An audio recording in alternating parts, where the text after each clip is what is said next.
Vamos a continuar con la clase que habíamos iniciado el lunes. Vamos a ver entonces los aspectos que son prácticos relacionados con la higiene de las manos.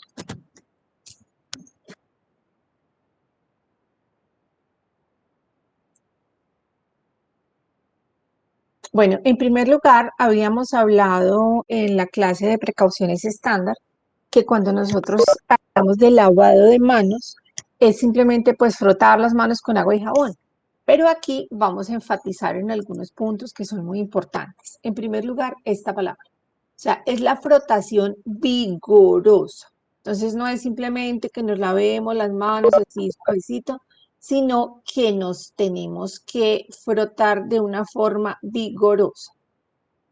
¿Ya? O sea, es con ganas, es con fuerza. Lo otro es que siempre tiene que ser con jabón, porque hay personas que se lavan las manos y eso nos incluye a muchos, bueno, a mí no me incluye, pero sí incluye a personas que son trabajadores de la salud que no utilizan sino agua para lavarse las manos. Y lo otro es que obviamente hay que jugarse muy bien. Entonces, ¿cuál es la finalidad del lavado de las manos? Yo les decía el otro día, es como barrer. Entonces, ¿qué nos interesa allí? Nos interesa la suciedad, nos interesa la materia orgánica y siempre en la higiene de las manos nosotros eliminamos un poquito tanto de flora habitual como de flora transitoria. Otra de las finalidades obviamente es evitar la transmisión de microorganismos y decíamos que de todas maneras, aunque puede ser como lo más lógico del mundo, nosotros para poder cumplir con esta acción dentro de los sitios de atención necesitamos lavamanos. Porque es que el problema de los lavamanos no es que no haya, es que muchas veces están muy lejos. Entonces necesitamos que esos lavamanos, además de contar con jabón, idealmente líquido, porque las recomendaciones es que se deben hacer con jabón líquido, entonces que sea idealmente líquido y que estén cerquita a los sitios y que además se cuente con toallas de papel.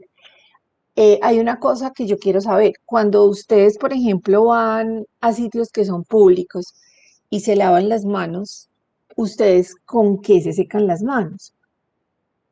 Porque hay varias opciones para secarse las manos, entonces quiero escucharlos. Doctora, pues usualmente en los lugares públicos no existen toallitas, ¿cierto? Pero pues Sí, yo casi siempre llevo como los paqueticos de Kleenex, que son como los ajá, pañuelitos desechables. sí, Obviamente yo pienso, pues abriendo el bolso o sin dejarlos ahí encima, pues ya me estoy contaminando otra vez, pero pues usualmente sí, por eso yo me seco las manos. muy bien. A ver, más alternativas para secarnos las manos.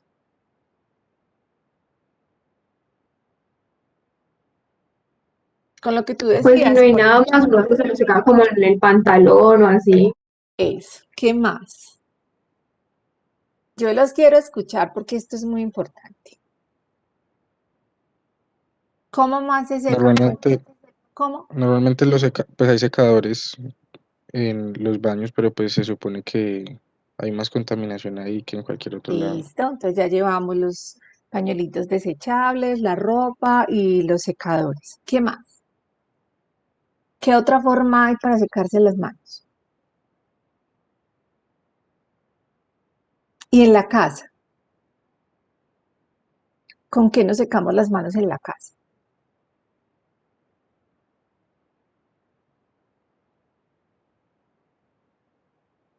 Chicos, Con una toalla, una doctora, toalla. pero de tela. Muy bien. Entonces vamos a hablar de todas esas cosas.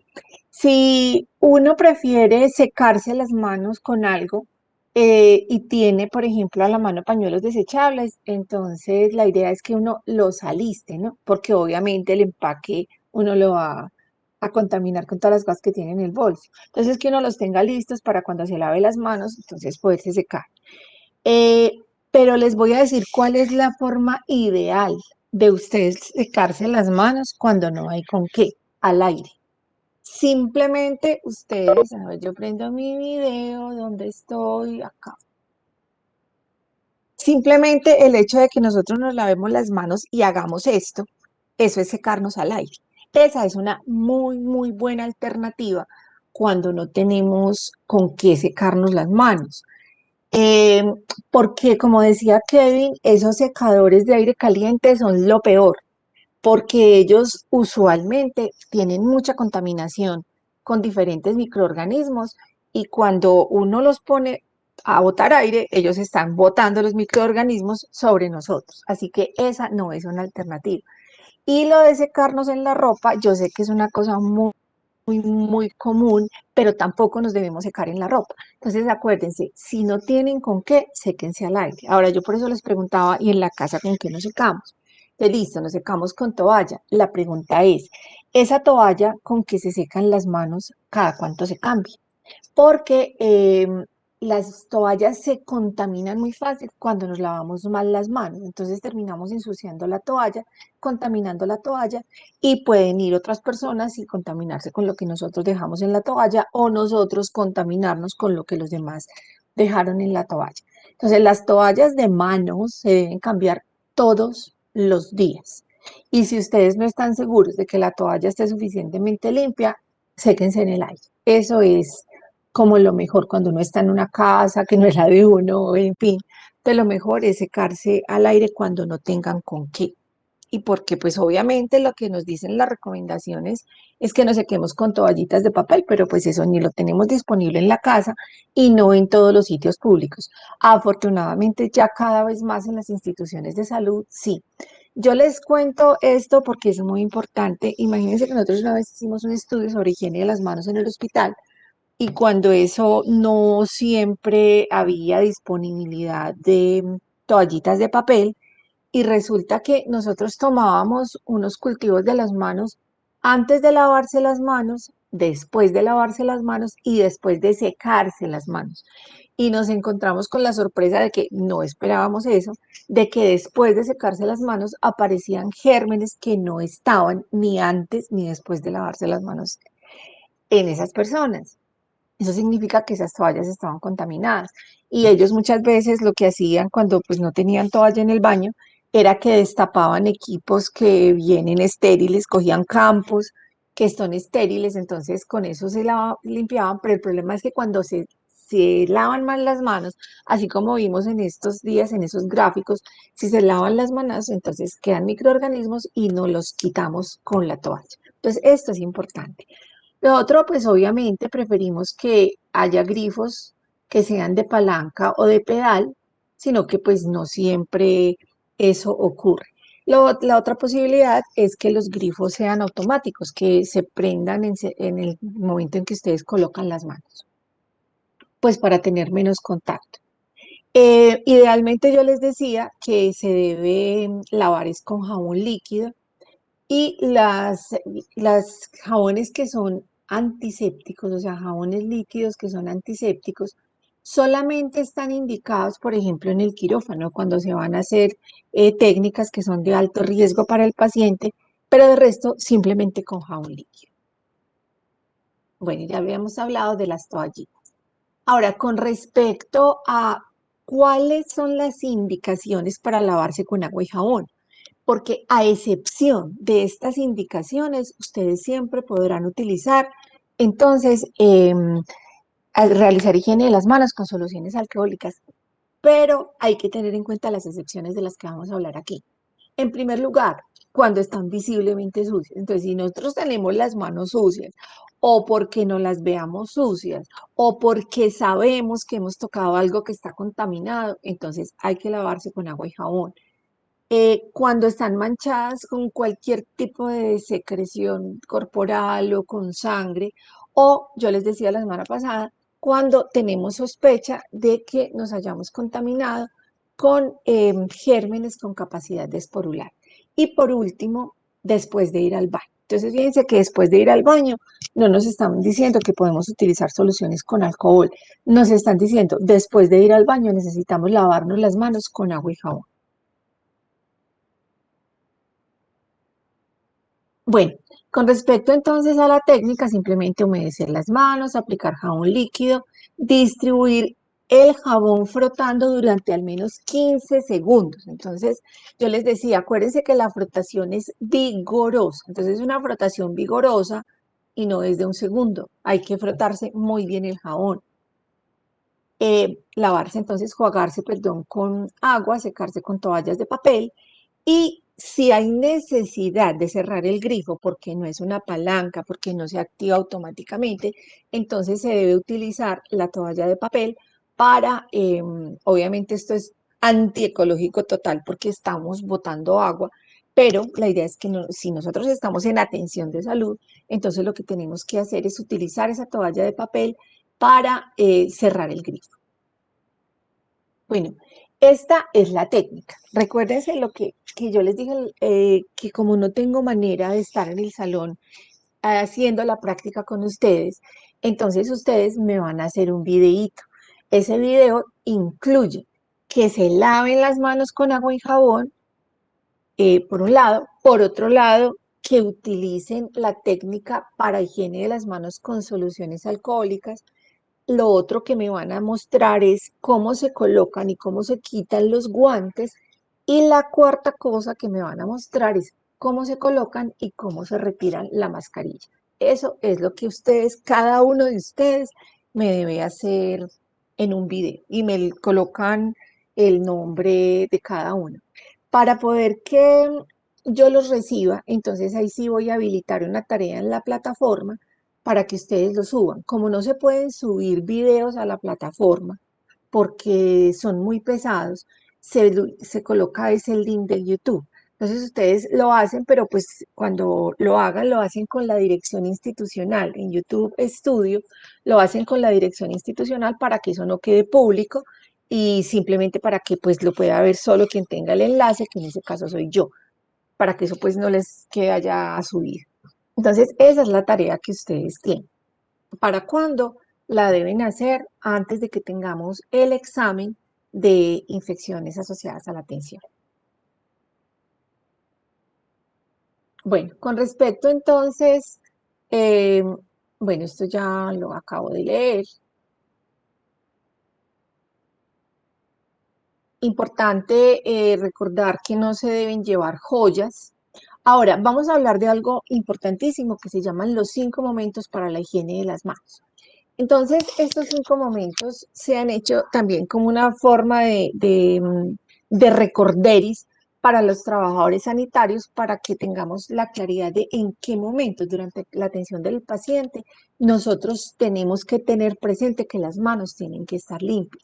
Como ya sabemos que no, cuáles son las indicaciones precisas para nosotros hacer el lavado de manos con agua y jabón, en los 5 momentos yo solamente me voy a referir a las soluciones con alcohol, porque si dentro de esos 5 momentos ustedes ya saben que se contaminan con sangre, con de acuerdo a las instrucciones, entonces hay que pararse, hay que retirarse del sitio del paciente, ir a lavarse con agua y jabón. De resto, solamente nos vamos a referir entonces a soluciones alcohólicas.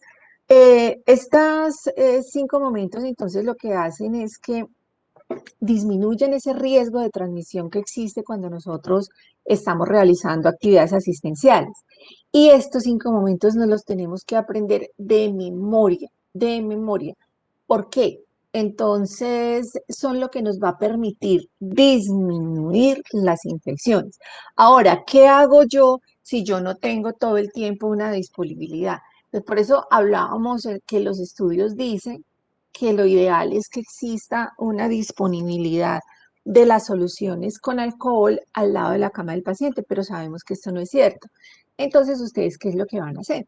Ustedes, yo sé que muchos cargan un frasquito con, a ver, ¿con qué cargan ustedes en el bolso o en la mochila frasquitos para limpiarse las manos? Cuenten. Con alcohol. ¿Con alcohol solito? Sí. Bueno, ¿con qué más?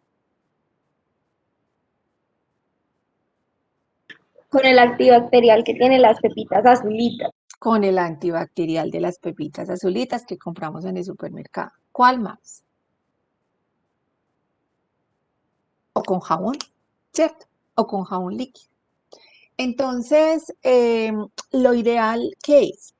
Les voy a hacer primero una aclaración. Esos antibacteriales que venden en la mayoría de los supermercados, que huelen rico y que tal cosa, tienen dos problemas. El primero, a no ser que digan que dentro de los ingredientes tiene alcohol, esos antibacteriales lo que tienen es triclosan. Y el triclosan es un desinfectante que está prohibido porque es un desinfectante que es una sustancia que es cancerígena. Es de los químicos que están prohibidos, pero a nosotros nos siguen vendiendo jabones con triclosan y los llaman antibacteriales. Entonces, cuando nosotros busquemos un antibacterial, lo primero que nos tenemos que asegurar es de que diga que tiene alcohol, porque si no, no nos sirve. Uno, porque obviamente la eficacia del otro es muy mala, y dos, porque ya sabemos que son dañinos. Con respecto a la concentración, ya vamos a hablar. Lo otro, entonces, ¿qué podemos nosotros hacer? ¿Qué es lo que yo les sugiero siempre a los estudiantes? Precisamente como ustedes usualmente compran de esos frasquitos, la mayoría tienen de esos frasquitos, entonces consíganse dos frasquitos de ese tamaño o consíganse frasquitos en los almacenes de químicos, frasquitos pequeñitos que les permitan cargar dos cosas. Uno, jabón líquido, porque pues ahora no estamos en la universidad y ahorita la universidad sí está velando porque exista jabón líquido en todas partes, pero ustedes ya han estado en la universidad y saben que encontrar jabón en los baños es muy difícil. Entonces, por eso yo siempre les sugiero, carguen su frasquito con el jabón líquido. Y por otro lado, carguen su frasquito con una solución antibacterial que tenga alcohol. Entonces, ¿de qué tamaño? Yo les decía, yo siempre, lo que pasa es que aquí se ve muy grande, pero miren mi mano, miren cómo es de grande. Entonces, es un frasquito pequeño, un frasquito que tenga más o menos unos 30, este es de 30 mililitros exactamente, porque cuando uno hace higiene de las manos, uno usualmente utiliza 1 centímetro no más, sino que a veces nos emparamamos con esas soluciones y no es tan necesario. Entonces, idealmente se hace con 1 centímetro. Obviamente, los hombres a veces tienen manos muy grandes y necesitan un poquito más de 1 centímetro. ¿Por qué solo 1 centímetro? Porque se supone que cuando yo hago la técnica de la higiene de las manos, al finalizar, debo tener las manos secas, no debo tenerlas con alcohol, porque cuando nosotros nos vamos a poner, por ejemplo, unos guantes, tenemos que tener las manos secas para colocarnos los guantes, porque si las tenemos húmedas es muy probable que vayamos a romper el guante. Entonces, es por eso, con 1 centímetro es más que suficiente. Y obviamente, entonces, tener la disponibilidad siempre cerquita, siempre con ustedes, en el bolsillo de la bata. ¿Qué puede hacer uno? Porque obviamente esto uno lo contamina. Ustedes de cuando en cuando cogen con una solución de alcohol en spray y le echan o simplemente lo lavan con agua y jabón el frasquito por fuera para que no lo tengan contaminado. Ahora, con respecto a utilizar alcohol solo, yo sé que es una costumbre que tenemos muchos, pero es una costumbre que no es tan buena cuando tenemos que utilizarlo muy, muy, muy seguido porque da mucha dermatitis, reseca muchísimo las manos. Entonces, por eso es que se prefiere que esas soluciones tengan un humectante que es el que va a proteger precisamente las manos de las dermatitis. Vamos a mirar entonces esos momentos. En primer lugar, tenemos acá, antes del contacto directo con el paciente. El segundo, antes de realizar una tarea limpia o aséptica. El tercero, después de exposición a fluidos corporales, pero fluidos que sean diferentes, ya sabemos, a sangre o a infecciones, en fin.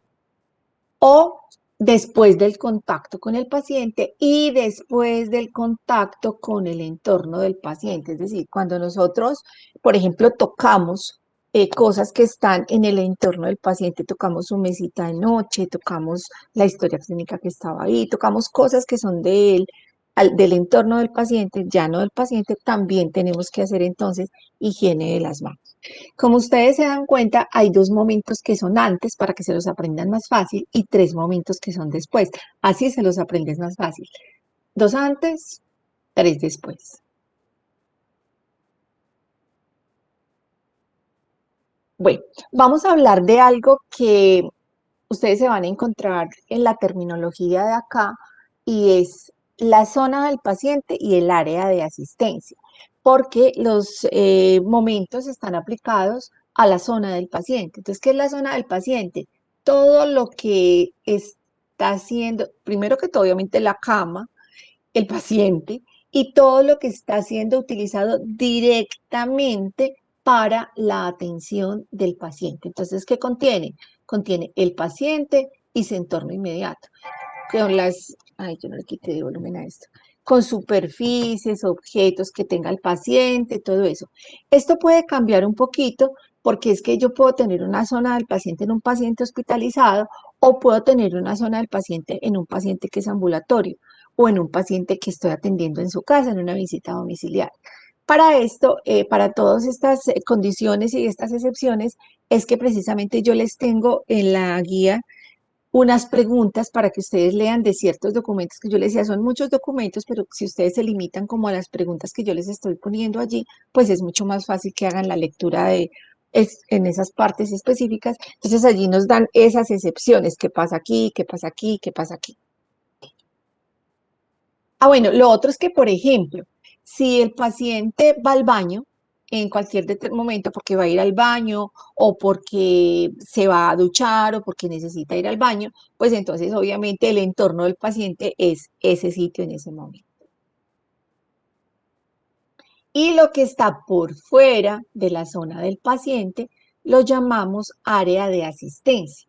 Entonces, ¿qué hay en la área de asistencia? Si, por ejemplo, es una habitación donde tenemos varios pacientes, pues entonces el área de asistencia es lo que es común a todas las personas. Y obviamente, si yo estoy pensando en mi paciente, dentro de esa área de asistencia están los demás pacientes. El problema del área de asistencia es esta, que casi siempre en el área de asistencia hay numerosos microorganismos y que incluyen gérmenes multiresistentes. Entonces nosotros nos tenemos que hacer una barrera mental en el momento en que entramos al entorno del paciente y cuando salimos, perdón, a la zona del paciente y cuando salimos de la zona del paciente. Tenemos que construir una barrera alrededor de ese paciente porque ahí es donde lo vamos a proteger. Cuando entramos, cuando salimos y dentro de la zona del paciente. ¿Por qué? Precisamente por esta razón.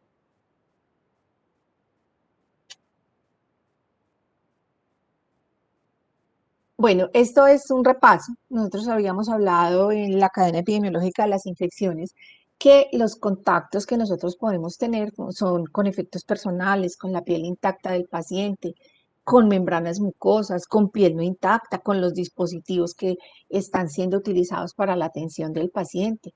Y pues obviamente cualquiera de estos contactos tiene riesgo tanto para ustedes como las personas que están atendiendo, como para los pacientes.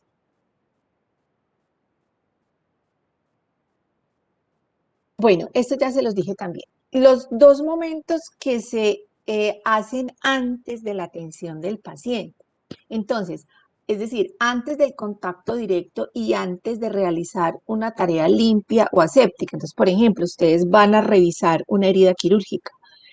Obviamente ya sabemos que uno tiene que tener las manos muy limpias antes de revisar una herida quirúrgica. Entonces yo voy a levantar el apósito, después, o vamos a hacer un procedimiento en el paciente. Entonces eso es antes. Ahora, ¿cuál es el objetivo de esos dos momentos que son antes?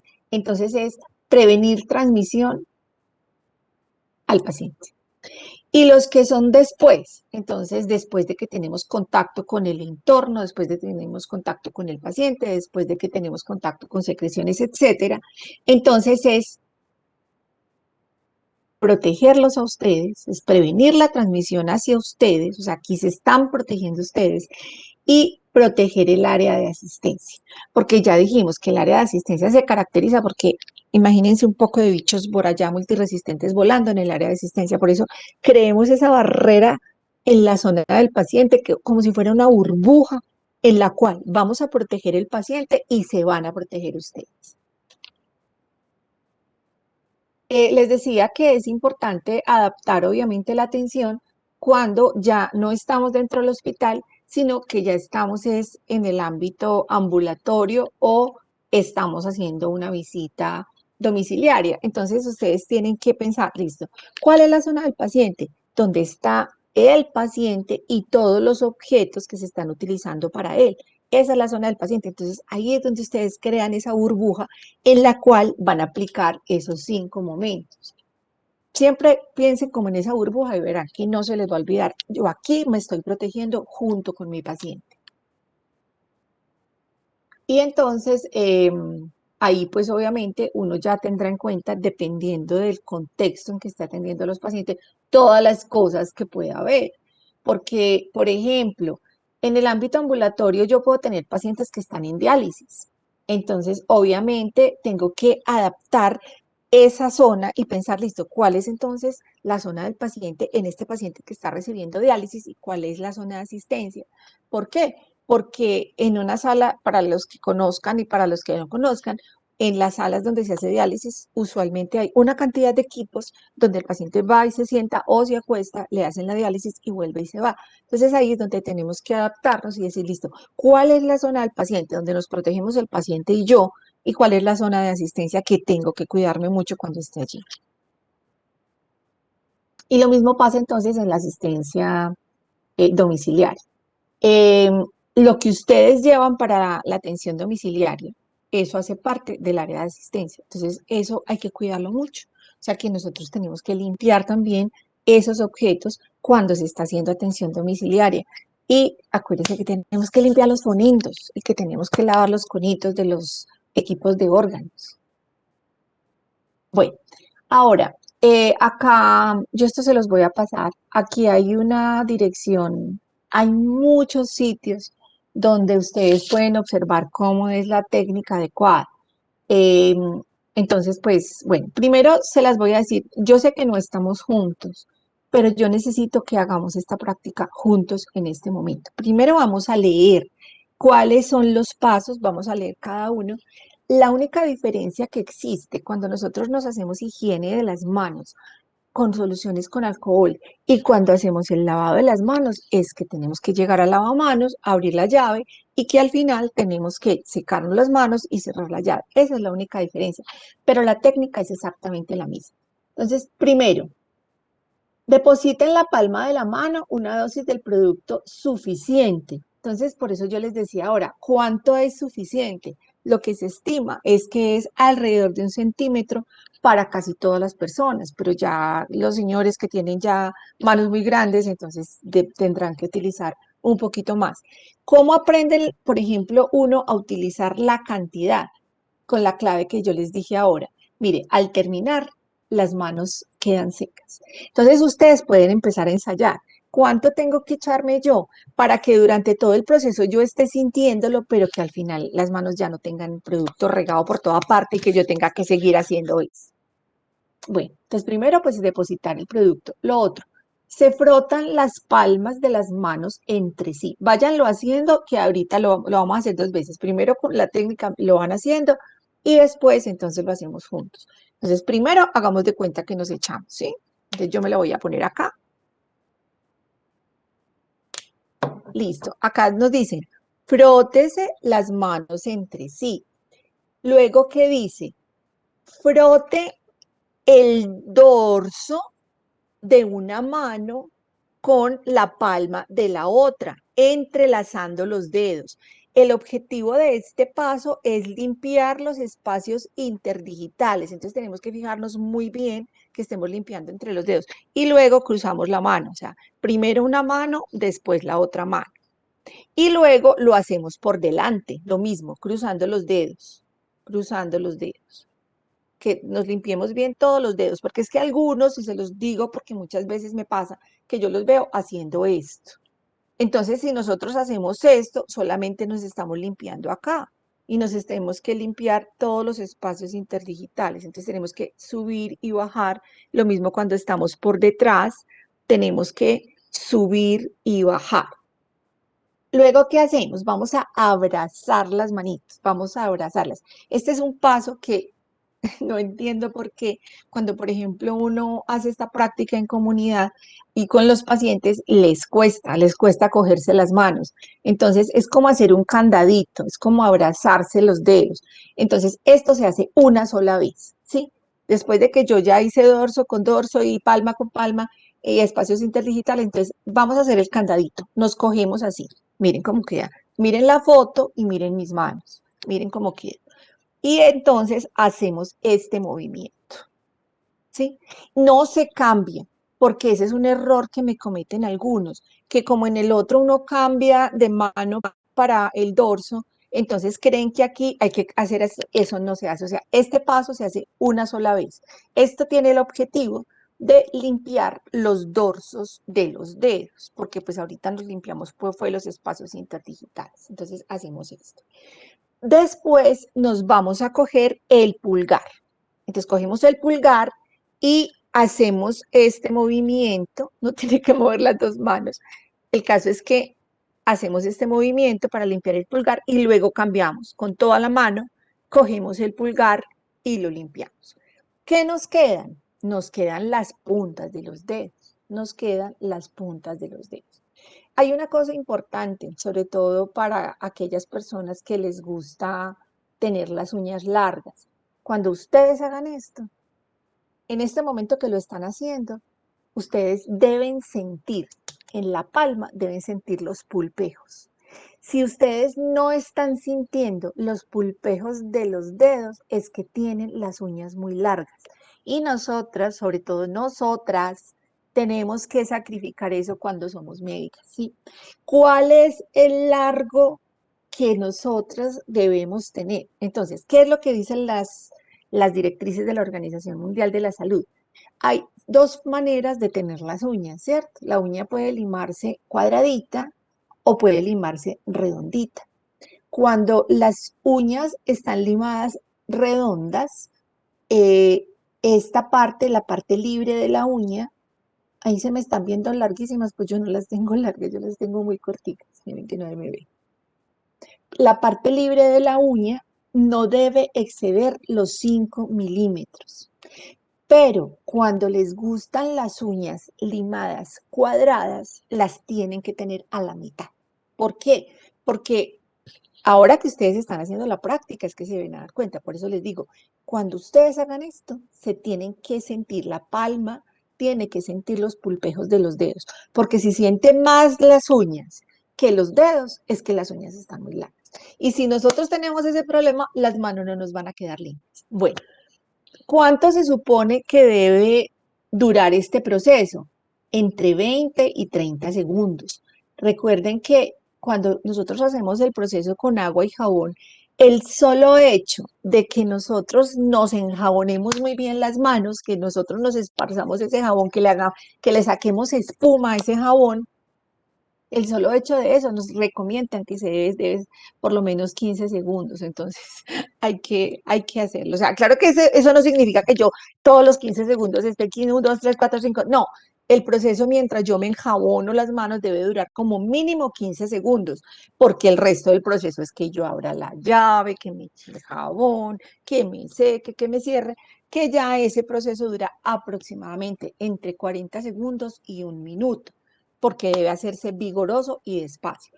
Bueno, entonces ahorita sí lo vamos a repetir, pero yo lo voy a hacer simplemente, ustedes si quieren miren los pasos, yo voy a repetir los pasos rápidamente, pero voy a tratar de hacerlo. Bueno, otra vez nos ponemos entonces, no lo depositamos en las manos, lo frotamos, pasamos dorso, dorso, adelante, el candadito, el pulgar, el otro pulgar, punta de los dedos, otra punta de los dedos y terminamos. Entonces, yo, por ejemplo, termino con las manos secas porque yo obviamente le tengo como ya la medida, porque eso depende mucho como del tamaño de las manos, así que ustedes deben ensayar eso, que al final uno te quede con las manos secas. ¿Alguna pregunta con respecto a la técnica?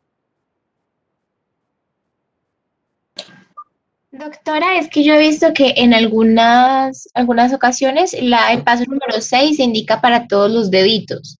Entonces, ya pensé que me ibas a decir esto, que mucha gente lo hace. El bueno, paso eso número 6 indica para todos los deditos. Paso número 6. No, esa es una cosa que hacen las enfermeras y que por fortuna ya están muchas aprendiendo a que no es lo que se hace. Mire, acuérdense que yo les decía el otro día, y es una cosa que ustedes deben tener muy clara, todas las medidas de prevención que se tienen para las infecciones asociadas a la atención son basadas en evidencia, todas.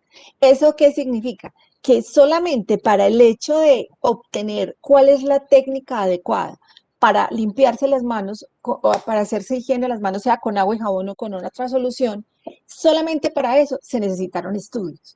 Entonces, eso significa que no necesitamos hacer dedo por dedo. Y tampoco necesitamos hacer esto, ¿ya? Porque es que el contacto que nosotros tenemos con el paciente es con las manos, no es con las muñecas. Es muy distinto si, por ejemplo, ustedes estuvieron arreglando matas en la casa, estuvieron jugando con el perro, estuvieron jugando con el gato y todo. Obviamente, eso ya es distinto que ustedes se quieran lavar, pero porque se quieran lavar, ¿sí? Pero no porque sea la técnica, dentro de la técnica solamente son necesarios estos pasos. Por eso es que yo quiero que se me aprendan muy bien estos pasos, porque uno se debe aprender una sola técnica. Esta la recomiendan en todo el mundo. Uno, la recomienda la Organización Mundial de la Salud. Dos, lo recomiendan los Centros de Control de Enfermedades de Atlanta. Y tres, lo recomiendan los Centros de Control de Enfermedades de Europa. Entonces, eso significa que esta es la técnica que tiene más evidencia y que es la que vamos a utilizar. Pero sí me gusta que me hagan esas preguntas porque son muy importantes, porque a veces, sobre todo las enfermeras, les enseñan que es dedo por dedo y eso no es correcto. No es necesario siquiera. ¿Alguna otra pregunta? Chicos, voy por mi cargador que siempre lo dejo donde no es. Ando por toda parte del computador.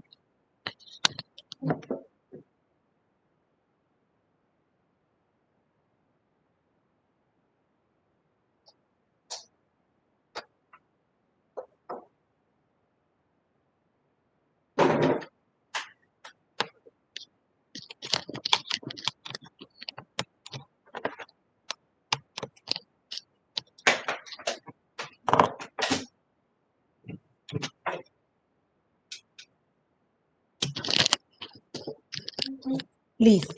La verdad es que yo ando por toda parte con el computador. Yo no sé si a ustedes les pasa lo mismo, que cuando uno está trabajando en la casa, uno se cansa de estar en el mismo sitio.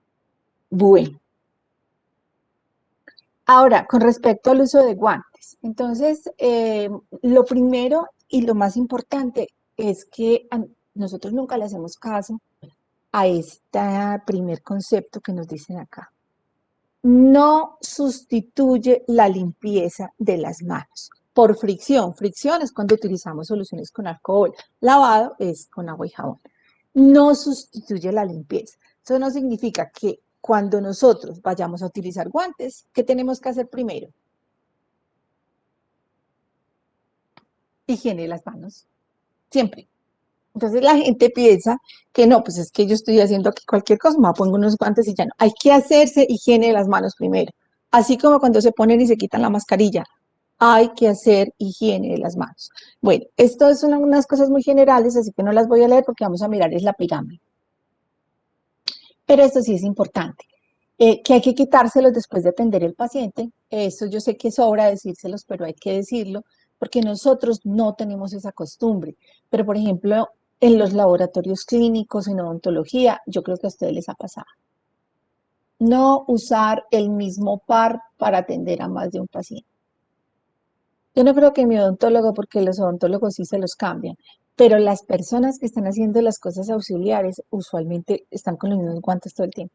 Ustedes no se imaginan la pelea mía con la Secretaría de Salud cuando empezó la pandemia, cuando dijeron que dentro de las directrices en los supermercados tenían que utilizar guantes. No, eso fue mejor dicho, yo peleé con todo el mundo, pues peleé en buenos términos, mostrándoles evidencia, mostrándoles indicaciones y demostrándoles por qué no podían poner estas personas a que tuvieran los mismos guantes durante todo un turno porque iban a contaminar absolutamente todo.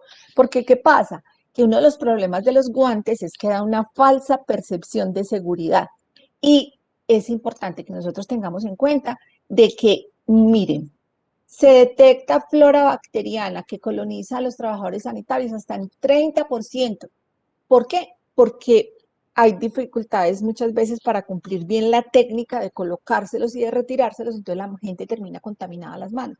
Ahora imagínense ustedes en los supermercados, es con Entonces, afortunadamente eso duró muy poquito porque empezamos a hablar con ellos y explicarles, no, mire, es que no se puede, y les hicieron quitar los guantes. Bueno, y el otro problema, lo que les decía, que es muy frecuente entonces esa sensación de seguridad y que la gente muchas veces no se lava. Estas son cosas que sobran, pero hay que decírselas, retirarlos si se rasgan, si se cortan o si se pinchan, porque a veces uno se pincha y entonces uno, ay, no, no me salió sangre, entonces no me quito el guante, hay que quitárselo. Bueno, no lavar, desinfectar ni esterilizar guantes para reutilización. Esta es la pirámide de utilización de guantes. Tenemos como 3 puntos grandes en la pirámide y como esto está tan chiquito les muestro cada uno. Primero, dice utilización no indicada, excepto cuando se trate de precauciones de contacto.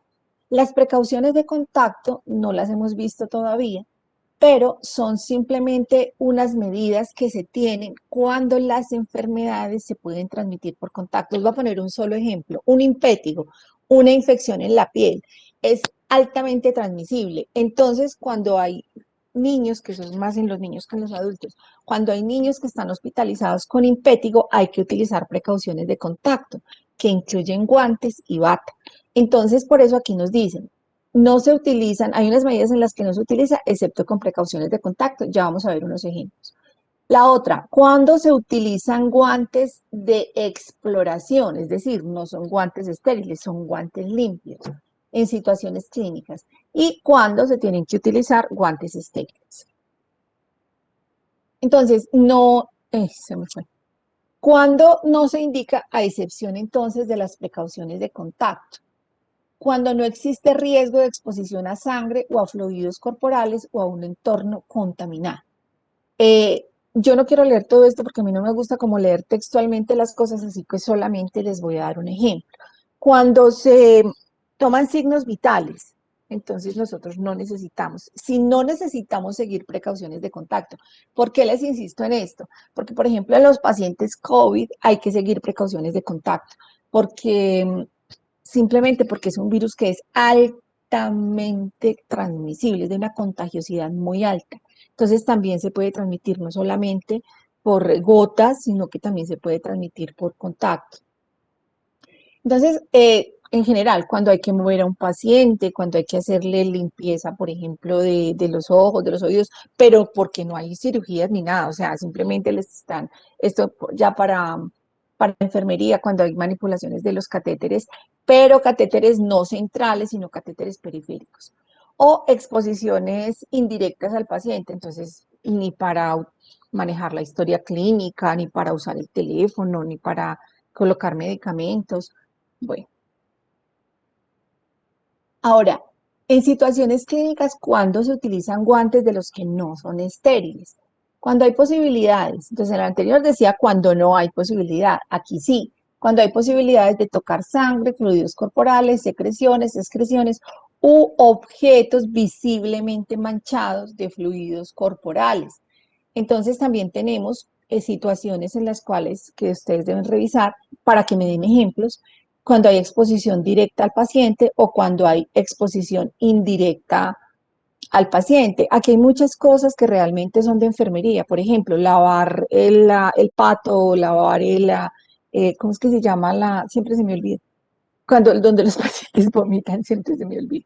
Bueno, lavar este tipo de elementos. La riñonera. La riñonera, a mí siempre se me olvida. Entonces, para esto, por eso les decía que son cosas sobre todo de enfermería, pero ellos necesitan entonces utilizar guantes para poder manipular este tipo de cosas. Y ya, si nosotros, ya pensando en situaciones clínicas ya de nosotros, por ejemplo, contacto con sangre, contacto con mucosas o con piel que no está íntegra. Acá, mire, en situaciones de epidemia o emergencia, por eso es que esa es una de las indicaciones también para utilizar guantes, porque estamos en una situación que es de epidemia. Para la inserción y retirada de dispositivos intravenosos, aunque, vuelvo y repito, cuando son periféricos, porque el catéter central requiere de guantes estériles. La retirada, pero por ejemplo la retirada de un catéter venoso central no requiere de guantes estériles, sí se puede retirar simplemente. Para exámenes pélvicos o vaginales, para ese tipo de situaciones entonces sí utilizamos guantes limpios, pero no estériles. Y ya los guantes estériles, entonces la medida es muy fácil, yo les decía el otro día, piensen, si estamos teniendo contacto, si vamos a tener contacto con territorio que normalmente es estéril, tenemos que utilizar entonces guantes estériles en cualquier tipo de procedimiento quirúrgico, de procedimientos que tengamos que tener contacto con cosas estériles. Bueno, este es simplemente un recorderis de lo que ustedes van a hacer, de leerlo muy bien porque me van a hacer el video y a mí se me olvidó decirles que el video no es en silencio, ustedes me tienen que ir contando estas cosas, no importa que las lean, no importa, pero entonces me tienen que ir contando lo que están haciendo, qué es lo que están haciendo, para quitárselos y para colocárselos. Bueno, por último, otros aspectos de la higiene de las manos, entonces esto ya lo hemos mencionado con respecto a los estudios, no se deben utilizar entonces uñas artificiales ni extensiones de las uñas para atender a los pacientes, hay que mantener entonces las uñas cortas. Y vamos a hablar de algo que es de información general, dentro de las preguntas, esto no hay que aprendérselo de memoria, yo les voy a decir que sí hay que aprenderse. Dentro de los documentos que ustedes van a revisar, hay un documento que es las preparaciones alcohólicas. Entonces es un documento que es como de 5 páginas. Ustedes no tienen que leer absolutamente todo, sino volver a repasar qué es lo que contiene, o sea, con qué se hacen las soluciones, qué es lo que recomienda la Organización Mundial de la Salud para preparar las soluciones de alcohol. No nos tenemos que saber la cantidad de cada uno, pero lo que sí tenemos que saber es lo que ya les voy a explicar. En primer lugar, hay 2 fórmulas que recomiendo. Hay una de las fórmulas que se hace con etanol y la otra que se hace con alcohol isopropílico. Entonces, ¿qué es lo que sí tenemos que saber? Que estas fórmulas siempre tienen que tener alcohol. Primera condición, lo que les decía, ni triclosal, ni desinfectantes, nada de eso. Las que se hacen para los 5 momentos para cuidado del paciente son con alcohol. Las que nosotros utilizamos porque ya sabemos el poder residual que tiene, porque ya sabemos la eficacia que tiene, porque ya sabemos que es mucho mejor para eliminación de flora bacteriana, es mucho mejor que las soluciones antibacteriales o que otros antisépticos, entonces con alcohol. Primera consideración. Segunda consideración, la concentración de alcohol. Entonces, en la guía para higiene de las manos que sacaron los CDC, eso me parece que es como de 2002, no recuerdo, pero pónganle ustedes que se haya sido 2002. Ellos decían que la concentración mínima de alcohol debía ser del 63%. Las personas que más investigación han hecho sobre las concentraciones mínimas de alcohol para disminución de las infecciones son los europeos. Ellos dicen que no se deben tener concentraciones por debajo del 75%. Entonces, ¿qué pasa? Que, por ejemplo, con esta preparación con etanol, entonces el ejemplo que nos dan es para una concentración final de alcohol de 80%. Con esta otra es una concentración final del 75%. ¿Quién ha tenido la curiosidad de mirar en los frascos de alcohol de la casa qué concentración tienen?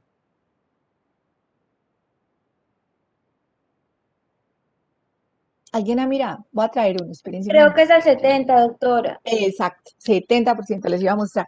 70% es el alcohol que uno consigue comercialmente en las droguerías, en los supermercados y todo eso. O sea que él no está tan concentrado. Entonces, por eso es que muchas veces la gente utiliza ese alcohol para higiene de las manos, pero acuérdense lo que les dije, que la ventaja de las soluciones que tienen emolientes es la protección contra la dermatitis cuando se tienen que utilizar con mucha frecuencia. Pero pues si uno la va a utilizar 2 veces al día cuando sale del supermercado, pues no pasa nada. Pero eso puede ocasionar dermatitis si se utiliza muchas veces al día. Bueno, entonces, ¿qué tenemos acá? Los materiales. ¿Qué es lo que se utiliza? Alcohol. Por eso les digo, no nos tenemos que aprender esto porque esto no lo vamos a saber. Lo que tenemos que saber es que se hace con alcohol o con isopropílico metanol, que las concentraciones finales mínimas son del 75%, porque mira, 75 y 80, lo que recomienda la Organización Mundial de la Salud. Y que tienen entonces, además del alcohol, tienen glicerol como emoliente, eso es para que, precisamente para la protección de las manos. Y esta, que es peróxido de hidrógeno, entonces uno dice, pero ¿por qué agua oxigenada? El objetivo del agua oxigenada allí, el peróxido, no es de utilizarlo como desinfectante, sino que de alguna manera ellos han encontrado que estabiliza la solución. Entonces, por eso es que lo utilizan. Entonces, estas son las fórmulas que, por ejemplo, se podrían preparar en los hospitales, pero muchos hospitales prefieren comprarlos comercialmente, aunque sean mucho más caros. Por ejemplo, en Europa, no. Ellos preparan esto y uno se limpia las manos y ¿cuál es el problema? Que a uno no le huelen rico. ¿Por qué? Porque aquí no hay ninguna fragancia ni hay cosas, entonces no. Y que el agua oxigenada, aunque la concentración es muy chiquitica, hay gente que dice, no, es que me huele maluco. A mí me va que eso no huele a nada. Pero bueno, aquí, por ejemplo, en biomédicas, muchas veces se ha preparado. De hecho, cuando empezó la pandemia, que se agotó todo, ustedes se acuerdan que se agotó todo, entonces ellos me pidieron nuevamente las fórmulas para prepararlos porque ellos muchas veces lo han preparado. Yo muchas veces llevé a la farmacia del hospital las fórmulas, pero como les digo, hay instituciones que prefieren comprarlo. Bueno. Es preferible entonces utilizar para empacar envases desechables o envases de vidrio. En las instituciones ideal, pues obviamente se preparan en cantidades muy grandes, pero lo ideal es conservarlos en envases como más pequeños. Y frascos de bolsillo, que pueden ser como mínimo de 10 centímetros, pero mire, por ejemplo, este es de 30, miren mi mano, miren el tamaño, que es más o menos del tamaño de los que ustedes compran como antibacteriales en el supermercado. Y eso les alcanza, no, pues perfectamente para muchas utilizaciones. Imagínense, 30 centímetros alcanza para 30 veces la higiene de las manos. Los frasquitos que uno utiliza se deben lavar, se deben por ejemplo, cuando ellos aguantan calor, se pueden hervir, pero si ellos no aguantan calor, entonces simplemente se puede hacer una desinfección con hipoclorito a 1000 partes por millón. Eso es como si ustedes cogieran más o menos 500 centímetros de agua y le echaran 2 cucharadas del hipoclorito que uno tiene en la casa, les da esa concentración. De hecho, yo por ejemplo, siempre lo diluyo a esa concentración en la casa porque así actúa perfectamente, porque el hipoclorito puro, pues el hipoclorito puro no, el que viene en el frasco que uno compra en el supermercado, tiene una concentración que es mucho más alta, es como del 5.5% más o menos, y eso no se necesita tan puro, se puede diluir. Entonces, acuérdense, medio litro de agua más 2 cucharadas del límpido, del hipoclorito que ustedes, del Clorox, del hipoclor, de lo que tengan en la casa, que todos tienen una concentración más o menos de 5.2, 5.5, es suficiente para que ustedes hagan desinfección de superficies que no se dañen con el cloro, porque lo que tengan que desinfectar que se dañe, pues entonces con alcohol. Y entonces uno puede hacer simplemente los frasquitos, uno los juega, o sea, pueden lavarlos con agua y jabón común y corriente, y luego le echan esa solución y los dejan boca abajo secar. Con eso ya los tiene uno desinfectados, porque eso de vez en cuando hay que desinfectarlo por dentro. No se les olvide varias cosas. Uno, hay instituciones donde dicen dentro de sus normas que las personas se tienen que lavar las manos con agua y jabón después de utilizar 5 veces esto. Eso es falso. Eso es una interpretación inadecuada de las directrices de la Organización Mundial y del CDC. Lo que ellos dicen es, las personas, algunas personas, a mí no, pero hay algunas personas que después de varias utilizaciones, bueno, yo no digo a mí no, pero yo les digo que si por ahí después de 10 ya se siente uno las manos pegajosas, entonces ahí sí hay que utilizar agua y jabón, pero es sobre todo para quitar esa sensación de que están pegajosas. Entonces, pero no es que sea una norma. A las 5 veces de utilizada la solución alcohólica se tienen que lavar las manos. Eso no es así. Lo que nos dicen es más o menos entre 5 y 10 veces. Cuando las personas sientan que las manos están como pegajosas, entonces se les recomienda que se laven con agua y jabón. Y lo que les dije, siempre que las manos estén secas antes de colocarse los guantes o antes de hacer cualquier cosa, no se les olvide que el alcohol es inflamable, entonces nunca dejen, por ejemplo, el alcohol en el carro ni en la moto cuando vayan a estar expuestos al sol, porque eso se puede explotar en el carro o se puede explotar en la moto, o nunca los dejen junto de una estufa o de algo que tenga llama, porque el alcohol es inflamable. Bueno, yo creo que esto es todo. Bueno, esto es todo lo que tenía para mostrarles. Yo siempre creo que me va a demorar poquito y termino hablando mucho. Bueno, entonces, ¿qué es lo que vamos a hacer ahora? Yo les voy a, ay no, les voy a volver a compartir porque les voy a mostrar algo en el syllabus, o no, más bien les voy a colocar aquí en el chat, les voy a colocar los vínculos y les voy a explicar qué es lo que van a hacer. Yo les dije al principio, cuando les expliqué el programa, que hay unos cursos que son gratuitos en la Organización Mundial de la Salud. Son cursos súper corticos. Ellos incluso ahí dicen, están hechos para que cada persona lo haga a su ritmo. Pero si uno hace el curso derecho, se demora más o menos 1 hora y media, más o menos. Entonces, les voy a dar las direcciones, no les voy a dar tiempo para que lo hagan, pero ya es de su responsabilidad que utilicen el tiempo que yo les voy a dar o que lo hagan por fuera. Entonces les voy a mostrar, a ver, yo acá tengo el syllabus abierto, entonces voy a sacar las direcciones, se las voy a poner. ¿Quieren que se las ponga en el chat? Mejor, ¿cierto? Bueno, estas dos.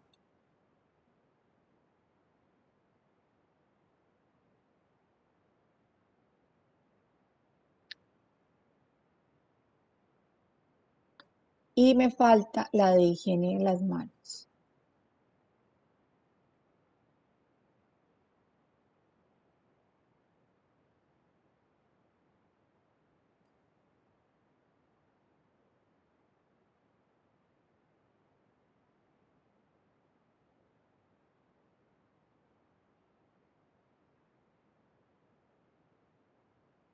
Entonces van a ser estos tres.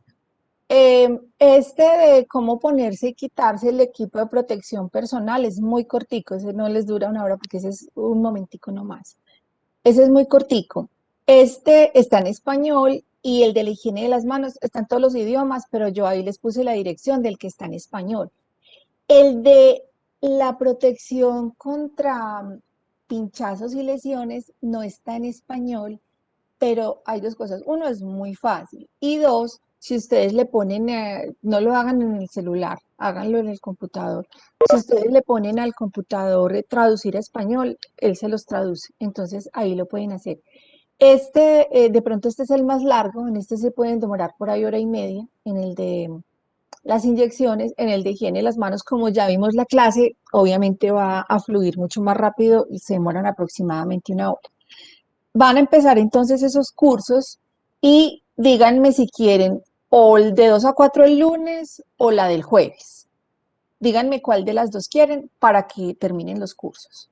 ¿Cuál les sirve más?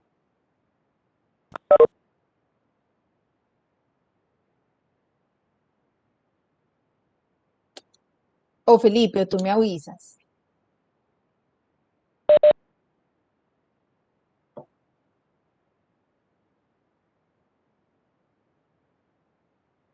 Listo, ya vi que el jueves. ¿Listo? Listo, listo. Entonces, pero ahorita alcanzan, es decir, ahorita empiecen con el de, les voy a sugerir cómo empezar. Les sugiero que arranquen con el de cómo ponerse y quitarse las EPP. Después continúan con el de higiene de las manos y de último hacen el de seguridad de las inyecciones. ¿Cuál es la condición? A ustedes eso les da un certificado al finalizar. Entonces, la condición es que me los manden. Lo otro es que háganlo a conciencia, porque siempre hay cuestionarios. Uno llega ahí, es que es súper fácil y súper rápido. Uno ve una paginita y resulta que le hacen una evaluación. Uno ve otra paginita y le hacen una evaluación. Entonces, yo puedo sacar preguntas de ahí para el examen. Así que háganlo con juicio. Lo otro es que ustedes pueden bajar esos documentos, o sea, lo que tengan ahí, lo pueden armar en un archivito para que lo puedan repasar después. Entonces, listo, o sea que el lunes tenemos clase y hoy, a partir de ya, y el próximo jueves trabajan en los cursos. Bueno, muchachos, entonces los dejo para que puedan trabajar y que les rinda mucho. Bueno, chicos, ya sacaron las direcciones, ¿cierto? Ya sacaron las direcciones. Sí, doctora, muchas gracias. No, doctora, Bueno. regálanos un momentico, porfa. Bueno, listo, entonces no me voy a desconectar todavía. Me avisan cuando ya las hayan sacado.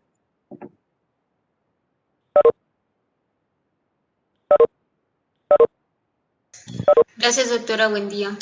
Bueno, chao. Gracias, doctora. Bueno, hasta luego.